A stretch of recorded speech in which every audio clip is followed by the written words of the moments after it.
আমাদের বর্তমান শিক্ষা ব্যবস্থা চাকরির বাজারে চাহিদা অনুযায়ী কেন আসলে দক্ষ জনশক্তি করতে পারছে না? আপনি উত্তরটা দিয়েছেন ইতিমধ্যে। আপনার সরকার আগামী 5 বছরে কি আমরা সেখানে কোনো পরিবর্তন দেখতে পাবো? এটা এগেন এখন আপনি আমার দায়িত্বের বাইরে চলে গেলেন, কারণ প্রাথমিক আর গণশিক্ষা, যদিও গণশিক্ষায় ছোটোখাটো কিছু এই জিনিসগুলো আমরা করছি, বাট বড়োভাবে না, যেহেতু সেটা এখানে আমি হাত দিচ্ছি না। সো সরকারের হয়ে আমি কিছু দূর বলছি। সরকার টেকনিক্যাল এডুকেশন, বিশ্ববিদ্যালয় রিসার্চ, আপনার একদম সেকেন্ডারি থেকেই টেকনিক্যাল স্কিল তৈরি, বিশ্ব বাজারে যেন তারা আরও ভালোভাবে কম্পিট করতে পারে, তার জন্য তৃতীয় ভাষা, থার্ড ল্যাঙ্গুয়েজ ইনক্লুশন, এরকম অনেক কিছু ইতিমধ্যে শুরু করা হচ্ছে। সো এগুলো আগামী বছর থেকে অনেক কিছু শুরু হয়ে যাবে এবং বাই 2028 মানে 2028-এর সিলেবাস থেকে, কারিকুলাম থেকে আমরা প্রাথমিকে যেমন আমরা কাজ করছি অনেক কিছু, ওই যে ক্লাস 4-5 স্পোর্টস কালচার দেওয়ার, টোটাল আপনার মূল্যবোধ বেসড এডুকেশন, এই জিনিসটা আরও বাড়ানো, তো তেমন মাধ্যমিক থেকেও আপনার টেকনিক্যাল নলেজ, টেকনিক্যাল এডুকেশন, এই জিনিসগুলো শুরু হয়ে যাচ্ছে। বিশ্ববিদ্যালয়গুলো আরও বেশি রিসার্চ ফোকাসড হচ্ছে।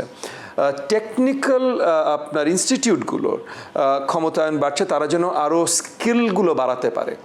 সো যেন যে স্কিলগুলো দরকার ইতিমধ্যে আপনার যতদূর আমি জানি, এগেন আমার মন্ত্রণালয় নয়, সো আমি দায়িত্ব নিয়ে বলছি না, আমি জাস্ট ক্যাবিনেটের অংশীদার হিসেবে বলছি, যে ministry of labour, ministry of expatriate affairs, এগুলোর সাথে এডুকেশন মিনিস্ট্রি ইতিমধ্যে কাজ করছে যে আগামী 10 বছরে বাংলাদেশে কোন কোন স্কিলগুলো প্রয়োজন হতে পারে।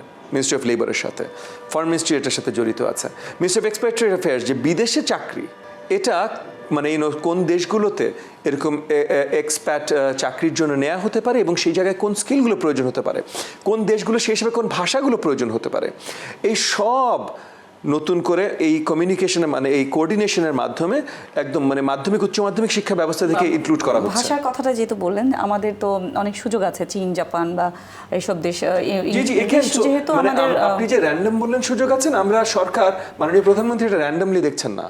মাননীয় প্রধানমন্ত্রী এটা দায়িত্ব দিয়ে দিয়েছেন foreign ministry, labour ministry, industry ministry, আপনার মিনিস্ট্রি অফ এক্সপ্যাট্রিয়েট অ্যাফেয়ার্স, যে এগুলোর ইতিমধ্যে আগামী 10 বছরে কোন কোন দেশ কি কি কাজ, এগুলো সব ওই যে আপনার প্রি প্ল্যানিং তালিকাভুক্ত করা, যেগুলোর ভিত্তিতে কোন ল্যাঙ্গুয়েজগুলো, যে থার্ড ল্যাঙ্গুয়েজ হিসেবে, তৃতীয় ভাষা হিসেবে কোন ভাষাগুলো শেখানোর উপরে গুরুত্ব বেশি দেওয়া হবে, টেকনিক্যাল এডুকেশনে কোন স্কিলগুলো ডেভেলপ করার গুরুত্ব বেশি দেওয়া হবে, এটা ইতিমধ্যে ক্যাবিনেটে পার হয়ে গেছে। এগুলো কি তাহলে আমরা দেখতে পাবো যে পরবর্তীতে আমাদের স্কুল কলেজের বাচ্চাদের, ছেলে মেয়েদের মানে পাঠ্য বইয়ের মধ্যেই থাকবে? ইনশাআল্লাহ। আমরা দেখছি যে সারা পৃথিবীতেই আসলে কৃত্রিম বুদ্ধিমত্তা বা এআই, অটোমেশন এবং চতুর্থ শিল্প বিপ্লবের যুগে আছে আমরা। আমাদের শিক্ষা ব্যবস্থা সেখানে আসলে কতটা প্রস্তুত? আমরা সেই প্রস্তুতির কাজই তো এখন করছি।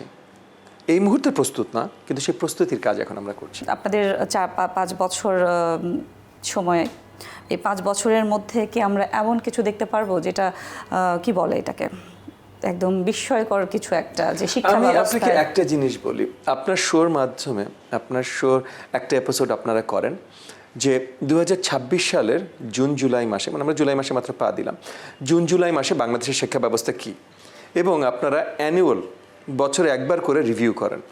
হ্যাঁ, 2030-এ যে আপনারা 26 আর 30-এর ডিফারেন্সটা রিভিউ করেন।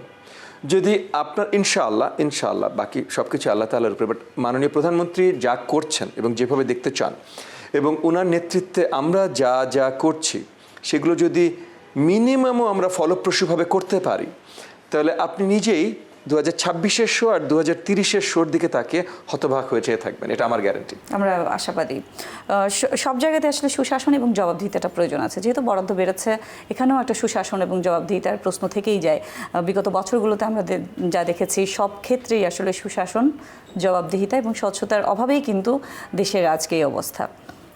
আপনাদের শিক্ষা ব্যবস্থায় আপনারা এটাতে কতটা জোর দিচ্ছেন? প্রাথমিক শিক্ষার কথা বলছি আমি, কারণ অন্যগুলো আমার দায়িত্ব না। প্রাথমিক শিক্ষায় আমরা অনেকগুলো কাজ করছি, কিন্তু বড়োভাবে দুটো কাজ করছি। একটা হলো অ্যাডমিনিস্ট্রেশন, মানে আমাদের সকল ফিল্ড লেভেল অ্যাডমিনিস্ট্রেটরদেরকে আমরা এই যে তাদের অবস্থানের উন্নয়ন, মানে তাদের পে স্কেল থেকে শুরু করে তাদের সুযোগ সুবিধা, তাদের ট্রেনিং, তাদের কেপিআই, তাদের অ্যাসেসমেন্ট, তাদের স্ট্রাকচারাল আপনার ওই যে পদোন্নতি, এই সব কিছু ঢালাওভাবে আমরা সাজানোর ব্যবস্থা করছি, যেন এটা আরও বাস্তবিক হয় এবং অ্যাকাউন্টেবল হয়।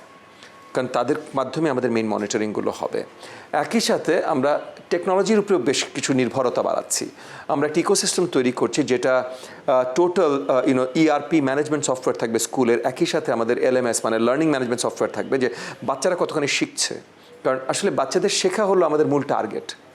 বাকি আমি কতগুলো বিল্ডিং বানালাম বা কী বানালাম, এটা ওনলি ম্যাটার্স যদি ওখানে বাচ্চারা শিখতে পারে। সো ওই টার্গেটগুলো অ্যাচিভ হচ্ছে কি না, তার জন্য এই যে এই টোটাল আমার মানে টেকনোলজিক্যাল ইকোসিস্টেম বা এটাও কাজ করবে। সো একদিকে যেমন আমাদের অ্যাডমিনিস্ট্রেটরদেরকে তাদের সক্ষমতা সব কিছু বাড়াচ্ছি, একই সাথে টেকনোলজিক্যাল সিস্টেমগুলো কারেন্টলি যেগুলো অ্যাভেলেবল আছে এগুলো আমরা অ্যাডাপ্ট করছি, সো দ্যাট দুটো সম্মিলিতভাবে আমরা এমন জায়গা তৈরি করতে পারি যে সবসময় এটা অ্যাকাউন্টেবল। মানে মাননীয় প্রধানমন্ত্রী একদম চিফ এক্সিকিউটিভ মানে ওই সিটে বসেও এই এলাকায় এই ইউনিয়নে কতখানি বরাদ্দ গেল, লার্নিং কত বাড়লো, ওই বরাদ্দগুলো কোন কোন জিনিসে গেছে, এগুলো যেন এক সুইচ টিপে দেখতে পারে। একদমই তাই, একদমই তাই। আমরা আশাবাদী আমাদের শিক্ষা ব্যবস্থার আমূল পরিবর্তন। ইনশাআল্লাহ।